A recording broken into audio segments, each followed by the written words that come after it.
వేసవి వేడి మొదలవుతుందంటేనే ప్రజలు చెమటలు పట్టే పరిస్థితి.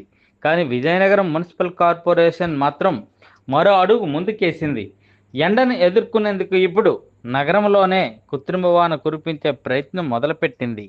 పట్టణంలోని ప్రధాన కూడళ్లలో చల్లని వాతావరణం కల్పించాలనే ఉద్దేశ్యంతో వినూతనంగా చలువ పందిళ్లు ఏర్పాటు చేస్తున్నారు. అధికారులు ఇప్పటికే రోడ్లు కూడళ్లు అందంగా కనిపిస్తున్న ఈ నగరంలో ఇప్పుడు వాన పడే కోడళ్లు కనిపించబోతున్నాయేమో అనిపిస్తుంది. అందులో భాగంగా అంబేద్కర్ కూడలి వద్ద పైలట్ ప్రాజెక్టుగా ఈ ప్రత్యేక ఏర్పాట్లు చేస్తున్నారు.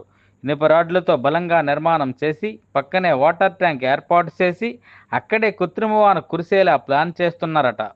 అయితే గతంలో వేసిన పందిళ్ళు గాలికి పడిపోయిన అనుభవం ఉండటంతో ఈసారి మాత్రం బలంగా కట్టామని అధికారులు చెబుతున్నారు.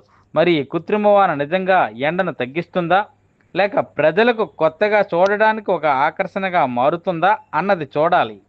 ఇది ఒక్క అంబేద్కర్ కూడల వరకే పరిమితం అవుతుందా, లేక నగరంలోని అన్ని కూడలలో విస్తరిస్తుందా అన్నది కూడా ఆసక్తికరంగా మారింది. మొత్తానికి విజయనగరం వాసులకు వేసవిలో చల్లని గాలి కాకపోయినా కనీసం చల్లని వానజల్లులు మాత్రం పడతాయేమో చూడాలి మరి.